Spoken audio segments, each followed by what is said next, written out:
Bismillahirrahmanirrahim. Assalamualaikum warahmatullahi wabarakatuh. Salam sejahtera untuk kita semua. Semoga kita bersama keluarga senantiasa dalam keadaan sehat walafiat, tak kurang satu apapun. Dan yang lebih penting adalah semoga kita tetap dalam lindungan Allah Subhanahu wa taala, Tuhan yang Maha Kuasa. Hari ini saya menghadirkan di studio sederhana ini, studio YouTube Tibean, seorang praktisi kesehatan, dokter spesialis ortopedi yang namanya Dr. Irawan Huntoyungo, spesialis ortopedi, yang nantinya akan menjelaskan kepada kita kira-kira apa yang harus kita lakukan ketika terjadi atau menemukan kejadian, kecelakaan atau apapun itu yang menyebabkan patah tulang. Nah, kita langsung ke Dr. Irawan ya. Oke, Assalamualaikum warahmatullahi wabarakatuh, Dok. Waalaikumsalam warahmatullahi wabarakatuh. Dok, dokter sebagai seorang ahli ortopedi, spesialis ortopedi, selama ini kan orang mengenal bahwa ortopedi itu adalah spesialis tulang. Itu bagaimana, Dok? Apa sih sebenarnya ortopedi itu, Dok? Jadi ortopedi itu ya mungkin kalau orang kenal dengan spesialis tulang, tapi pada prinsipnya, pada dasarnya bahwa ortopedi itu adalah spesialis bedah tulang dan sendi. Jadi sampai pada sendi pun. Dan pada dasarnya di bedah tulang itu dia menangani adalah neuromuskuloskeletal, artinya bahwa susunan tubuh mulai dari sistem saraf, sistem otot dan tulang itu ditangani oleh ortopedi. Jadi ringkasnya juga bahwa ortopedi itu menangani kelainan dari kongenital atau bawaan, terus menangani tentang infeksi, menangani tentang neoplasma atau tumor, kemudian menangani tentang trauma. Jadi spesialis tulang karena lebih sering berhubungan dengan trauma. Trauma. Jadi kejadian kalau trauma pasti ada patah tulang. Ini pemikiran orang, makanya orang selalu bilang bahwa ortopedi adalah dokter tulang. Jadi semua yang ada di sekitar tulang ketika itu bermasalah, itu bagiannya spesialis ortopedi ya. Sebaiknya. Baik itu jaringan sarafnya, pembuluh darahnya, ya seperti itu ya, Dok ya. Tapi pada dasarnya itu Dokter Iwan bahwa kita menangani dari secara periferalnya, artinya dari topinya untuk sistem saraf, dan kalau untuk sistem saraf pusat kita di tulang belakangnya saja. Kalau untuk otak kita ke bedah saraf. Oh gitu. Apa yang bisa dilakukan oleh masyarakat sehingga justru ini bisa membantu si korban dan bukan justru memperparah kondisi korban? Kira-kira bagaimana itu, Dok? Jadi sebenarnya begini, dalam kasus traumatik seperti itu, artinya ada kecelakaan ya, ada hal-hal yang perlu kita perhatikan. Jadi bukan cuma penanganan pasiennya saja, tapi kita harus lihat secara sosialnya juga. Ketika kita melakukan pertolongan, yang harus kita lihat dan harus kita perhatikan sekitarnya. Iya. Daerah atau wilayah sekitarnya, karena kalau cuman kita sendiri, itu ditakutkan adalah kemungkinan bahwa orang akan berpikir kita bukan penolong, tapi kita pelaku. Bahkan justru kita berhadapan dengan hukum. Akan berhadapan dengan hukum. Jadi itu yang perlu kita pikirkan pertama, bahwa sebelum kita menolong orang lain, kita harus pikirkan ada dulu. orang lain. Kita pikirkan dulu keselamatan kita. Betul. Bahwa kita menolong memang benar-benar menolong. Jangan sampai kita menolong akan dianggap sebagai pelaku. Nah, makanya kita undang orang lain. Minta pertolongan dulu. Supaya bahwa benar-benar ini kita melakukan pertolongan secara bersama dan kita terhindar dari konsekuensi hukum. Begitu juga ini daerah ya, Dok ya. Kita harus benar-benar safety ya. Harus benar-benar safety. Itu yang pertama. Terus yang keduanya baru kita lakukan pertolongannya berdasarkan urutan dari penanganan trauma. Ya kita harus lihat dia punya jalan napas, kemudian dia punya cara bernapas, kemudian dia kalau misalnya mungkin sampai berbicara tahapan-tahapannya yang lebih lanjut sampai pada pemeriksaan tekanan darah apa semua, mungkin nanti di orang medis pelayanan kesehatan ya. Karena kita kan belum tentu pada saat terjadi kecelakaan kita membawa alat-alat medis. Cuman jadi saya potong, Dok.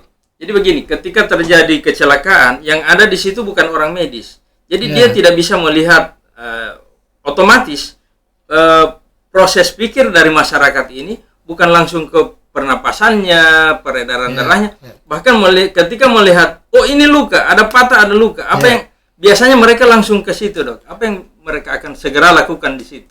Persoalan patah, persoalan apa semua itu adalah tinggal selanjutnya. Tetapi yang pertama bahwa ini orang selamat atau tidak. Iya, betul. Itu yang pertama. Hidup dulu atau tidak, ya. Kalau ada darah di muka, bersihkan dulu gitu ya. Artinya kita cari dia punya makanya di bidang kedokteran itu ada beberapa tahapan, namanya kalau kita itu singkatannya ABCDE.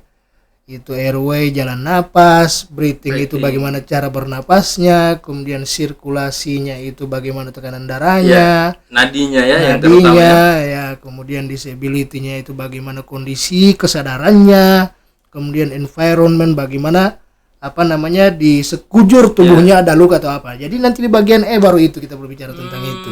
Yang paling pertama bahwa kita harus jamin ini pasien hidup dulu. Itu yang pertama. Ini patah apa semua urusan berikut. Ya, yang pertama kita harus jamin bahwa dia hidup dulu. Karena yang kita lakukan pertolongan adalah orang hidup. Iya. Walaupun orang yang sudah meninggal pada saat kecelakaan tetap kita lakukan pertolongan, akan tetapi kita prioritaskan yang hidup. Setelah kita pastikan, jadi kadang-kadang hal yang paling mudah bagi kita itu ketika menemukan orang yang kecelakaan, kesadarannya yang paling utama. Iya. Jadi kadang kita langsung panggil halo atau apa semua. Begitu pasien langsung menjawab, berarti kita bisa berasumsi bahwa jalan napasnya dan cara bernapasnya aman. Seperti itu. Artinya bahwa ketika ada komunikasi dengan pasien dan pasien bisa menjawab, kita bisa melakukan tindakan setelah berikutnya. Itu yang pertama.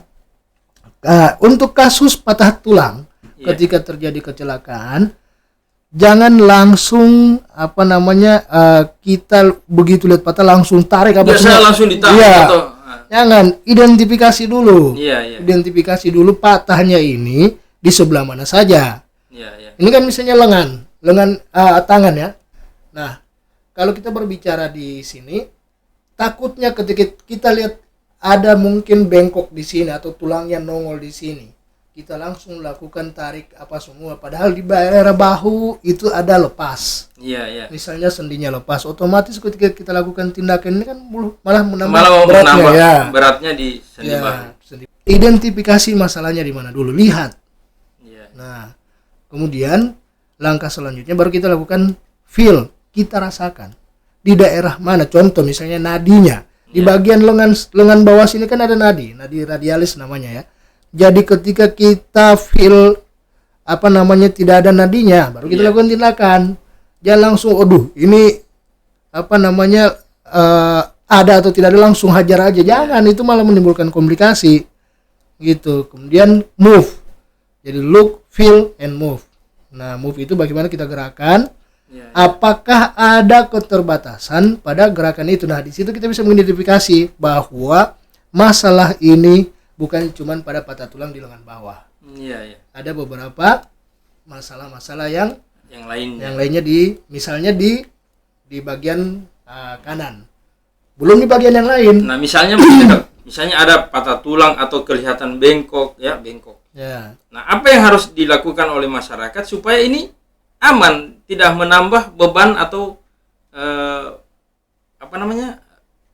tidak menambah cedera dari si korban ini, Dok?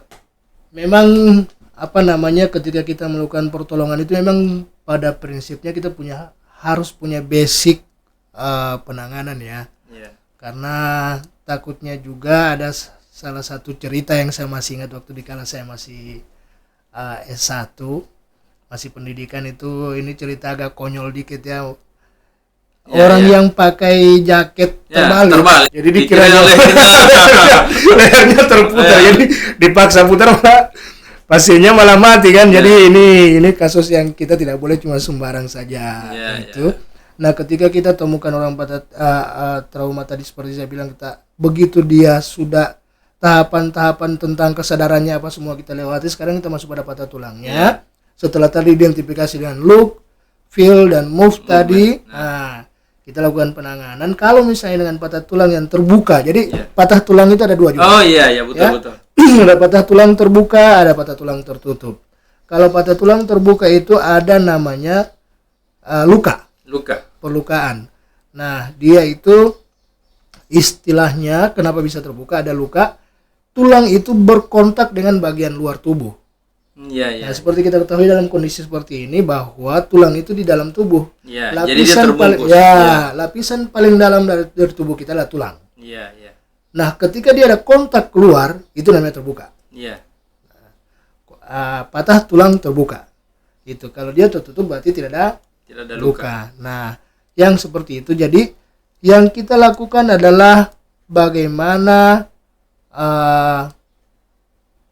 menghentikan dia punya perdarahan. Kalau ada perdarahan kita hentikan. Ya. Biasanya itu luka pada patah tulang itu memang agak sulit juga berhenti perdarahannya kalau dia punya tulang tidak kembali pada posisi yang semula.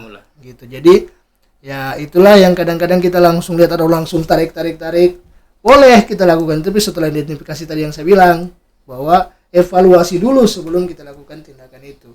Terus kemudian kalau ada bebat ya. Jadi kalau istilah kita bebat itu mungkin kalau bahasanya spalak ya. Jadi kalau ada kayu atau lapisan yang keras, biasanya yang sering saya dapatin juga ada itu dus. Kardus yang tebal. Jadi biasa misalnya patah tulang di daerah sini itu dipasangkan di bagian belakang sini dan bagian depan. Ya, ingat ya, bagian belakang dan bagian depan. Bukan bagian samping dalam dan bagian samping luar. Jadi bagian depan dan belakang ya itu harus dibidai. Ya, dibidai. Seperti itu. Dibidai. Ya, apalah adanya yang bisa memegang tulang seperti itu. Karena contoh kalau di rumah sakit kan kita pakai kasa. Ya, ini mungkin bisa menggunakan kaosnya atau bajunya si pasien. Andai begini, Dok. Di situ tidak ada kardus, di situ tidak ada apa-apa. Tapi ada pagar. Itu kan sekarang pagar kayu. Ya, pagar kayu. Bisa enggak kita ambil ini pagar kayu buat membidai ini? Cuma persoalan dengan yang punya pagar. Jadi itu. Yang pertama adalah izin dari yang punya pagar dulu. Kalau yang punya pagar izinkan ya boleh. Kalau misalnya dia tidak izinkan, mintanya sama orang yang mencarikan kayu.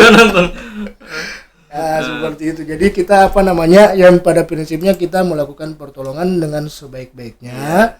Jangan sampai menimbulkan komplikasi karena setiap pertolongan tindakan trauma seperti itu tidak menutup kemungkinan ada komplikasi. Iya. Nah, misalnya begini, Dok. Kembali ke patah tulang tadi. Misalnya ada yang patah tulang, dia bengkok. Ya. Nah, si penolong dia tidak tahu apa-apa. Ya. Nah, dia mau tarik juga dia takut. Nah, sekarang ketika dia temukan posisi bengkok dan dia pertahankan saja, dia bidai.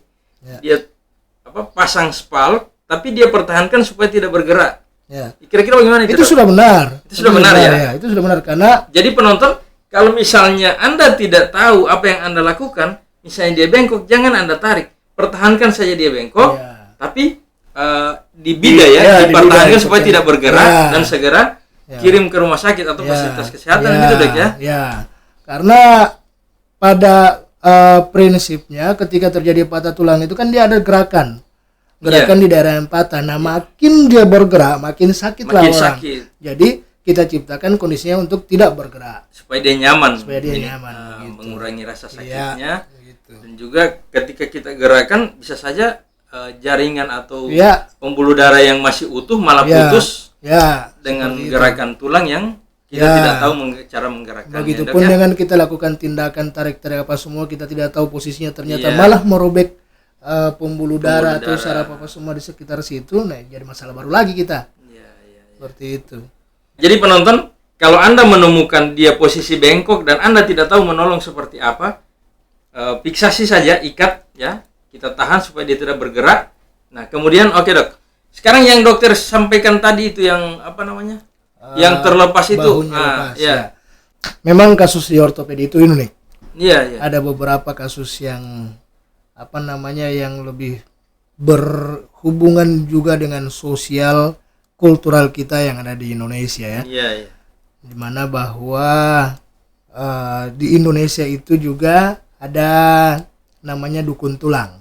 Ya, ya. Dukun tulang. Jadi kalau kadang orang bilang ini, saya pernah ketemu malah mereka itu dukun tulang dibilangin sebagai ahli tulang. Dukun tulang tetap dukun tulang. Ya. Ahli tulang dia tidak ada ahlinya tulang. Ya. Yang ada ahli bedah, tulang dan sendi. Ya, ya. Spesialis Ya, ortopedi. spesialis ortopedi dan traumatologi. Itulah kami. Jadi kalau ahli tulang memang tidak ada. Nah, untuk hal-hal seperti itu kadang-kadang kita temui juga di masyarakat Iya. bahwa pertama ketika terjadi patah tulang ada kedukun tulang. Ya. Itu. Kedukun tulang. Kondisi yang ada di bedah tulang itu ada hal-hal yang namanya emergensi, darurat. Darurat itu contoh patah tulang tadi yang patah tulang terbuka. Kemudian ada namanya dislokasi atau sendinya lepas dari dia punya persendian. Contoh di sendi bahu sini, dia begini modelnya, terus terlepas ke belakang atau terlepas ke depan. Nah, ini kasus-kasus emergensi. Itu kan nanti ada tekniknya bagaimana mengembalikan Iya, ya. itu. Kalau kita di bedah tulang itu masuk di ruang operasi malah di UGD pun kadang-kadang kami bisa lakukan sudah tidak sampai 10 menit dengan pasien tidak merasa kesakitan. Tapi kalau kita asal pasang bisa saja malah sakit. menambah malah Iya, patah gitu. Itu apa namanya? Makanya hal-hal seperti itu kalau saya bilang bahwa kami dokter, siapapun dia sebagai dokter, kita melakukan sebuah tindakan itu berdasarkan keilmuan kita. Yang paling pertama adalah keilmuan kita. Setelah itu kita berbicara pengalamannya. Bukan pengalaman sebagai pertama, tapi ilmu belakangan. Kita tetap berlandaskan pada keilmuan kita. Nah, inilah kami sebagai dokter, sehingga tindakan-tindakan yang kita lakukan itu berdasarkan keilmuan yang telah kita pelajari, baik mulai dari kita sarjana sampai pada spesialis. Nah, untuk saya ahli bedah tulang dan sendi, tentu hal-hal seperti itu juga bukan, ya saya juga tidak bisa takabur bahwa ini pekerjaan gampang. Karena semua juga berisiko, tapi alhamdulillah kalau cuman untuk sendi yang lepas seperti itu biasanya kami tidak sampai 10 menit sudah selesai. Kalau kan ada tekniknya untuk mengembalikan. Ya, ada tekniknya. Nah, jadi ada begini, dan Dok. pasien tidak merasa kesakitan, nyamanlah dia rasa. Seperti pengalaman dulu, itu kakek saya sendiri, Dok. Ya. Sejak saya tahu dunia ini, itu kakek saya kalau makan itu, ini Lepas. gerakan itunya. Nah, ternyata setelah saya cari tahu kenapa sampai begitu, katanya dulu dia tiba-tiba tidak bisa menutup mulut. Jadi posisinya begini terus. Terbuka. Sehingga diurut dan langsung ditekan begini, Dok. Nah, akhirnya dia kembali seperti itu, tapi ketika dia sembuh, nah gerakannya jadi bukan lepas lagi. Yang mungkin ada terjadi patah atau jadi dia makan itu tidak normal. Nah, begitu ya, itu benar. Jadi begini bahwa kejadian seperti itu, maksudnya benar saya bilang tadi lah, kejadian seperti itu selalu terjadi di masyarakat umum. Karena pada dasarnya apa namanya, ketika kita berbicara operasi, siapapun dia pasti akan takut. Iya, betul. Ya. Nah, makanya orang selalu berpikiran alternatif. Kita ke dukun dulu aja. Atau kalau tanda kutip orang bilang orang pintar. Nah, bagaimana caranya sehingga apa namanya mereka ke dukun sana dilakukan tindakan-tindakan ekspansif ataupun tindakan yang apa namanya yang berhubungan dengan kita di bidang kesehatan, seperti kasusnya Dokter Iwan tadi. Di sini kan ada sendi. Namanya sendi, kalau bahasa kami dulu temporomandibular joint. Ya, jadi ada dua tulang yang apa namanya yang membentuk sendi. Nah, ketika dia lepas, mulut pasti terbuka. Karena tidak bisa nutup karena sendinya lepas. Cara yang seperti tadi, jadi ada teknik sendiri sebenarnya. Ketika kita mengembalikan ke posisinya itu, bukan cuma sekedar klok gitu aja. Karena itu resikonya bisa jadi tadi yang seperti Dokter Iwan bilang, ada patah di daerah sendinya, di ujung tulang persendiannya patah, sehingga tetap saja dia mulutnya terbuka, susah mengunyah, tidak bisa ketemu gigi atas dan gigi bawah. Itu salah satu resikonya. Contoh kalau kami itu kan pekerjaannya daripada dokter bedah umum ya. Kalau kami kan sendinya misalnya contoh pada sendi di bahu, itu juga kalau kita salah Iya. itu bisa tulangnya patah, baik tulang di dalam bahunya maupun tulang di lengan atas. Di lengannya. Iya, itu bisa patah, dan risikonya juga di samping dia patah juga bisa mencederai saraf dan pembuluh darah di sekitar situ. Iya. Nah, ketika dicedera itu risikonya bisa dua, bisa lumpuh ataupun bisa tangannya mati. Begitu. Tangannya ya, ingat tangannya. Iya.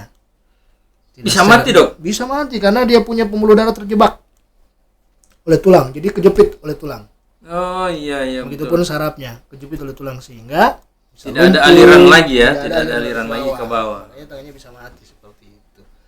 Ini kasus-kasus yang seperti ini adalah kasus yang kelihatannya gampang, Iya. akan tetapi pengerjaannya penuh landasan keilmuan yang tepat.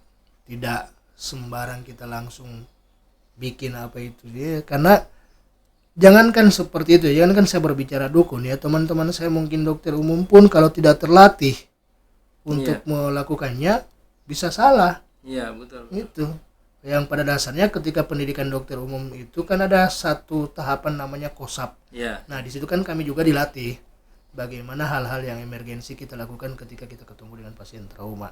Nah, cuman kan kadang-kadang ketika kita juga tidak terlalu sering berkecimpung di daerah itu kan kadang-kadang juga lupa. Iya, betul. Itu nah, hingga kami untuk spesialis ortopedi itu kan sudah pekerjaan mungkin boleh dibilang adalah pekerjaan hari-hari lah. Jadi insya Allah tidak susah. Itulah itu pentingnya kenapa kita harus menghubungi fasilitas kesehatan untuk melakukan ataupun melaksanakan tindakan-tindakan di bidang kesehatan. Percayalah bahwa kami dokter melakukannya berdasarkan keilmuan sebagai landasan utama, bukan berdasarkan pengalaman sebagai faktor penentu. Gitu. Tetap keilmuan yang kami laksanakan. Itu harapan saya juga kepada masyarakat umum bahwa ketika terjadi patah tulang, terjadi lepas sendi atau terjadi malah penyakit-penyakit lain ya, bukan cuma patah tulang saja. Pemikiran pertama adalah hubungi fasilitas kesehatan. Hubungi tenaga kesehatan karena kita melakukannya dengan penuh hati-hati, pemeriksaannya lengkap apa semua untuk menunjang sehingga sampai pada kesembuhan pasien Yang kita harapkan. kita harapkan. Oke, Dok. Terima kasih Ya. Terima atas kasih kembali, Dr. Iwan. sedikit, tapi sudah banyak kayaknya yang ilmu yang bisa dokter berikan kepada saya walaupun saya juga dokter dan juga kepada pemirsa atau penonton channel YouTube TBN. Jadi kita mengambil kesimpulan bahwa jika terjadi hal-hal seperti itu, jika ada patah tulang, jangan dulu bikin apa-apa, tetapi bidai saja, biarkan petugas kesehatan yang nantinya akan mengerjakan itu. Yang penting dia selamat dulu, nyawanya tertolong. Kemudian jika kan kita di masyarakat Indonesia ada juga yang kayak yang ahli tulang tadi ya, apa namanya, dukun tulang itu ya, saya sarankan kepada masyarakat bukan berarti mengesampingkan itu, tidak, tetapi kita tetap bekerja sama dengan mereka ya, kita ajak mereka mungkin ke rumah sakit karena ada hal-hal yang di luar kemampuan dokter yang mereka juga memilikinya. Misalnya ada yang ya mungkin dari doa-doa atau apa. Jadi seperti itu penonton. Oke, terima kasih atas perhatian Anda. Terima kasih atas kesempatan Anda telah menonton video ini. Dan jika video ini bermanfaat untuk kita semua, silakan Anda bagikan kepada orang lain agar mereka juga bisa mendapatkan manfaat yang sama dengan yang kita dapatkan. Oke, terima kasih. Mohon maaf apabila ada hal-hal yang kurang berkenan dari kami berdua. Terima kasih. Billahi taufiq wal hidayah. Wassalamualaikum warahmatullahi wabarakatuh.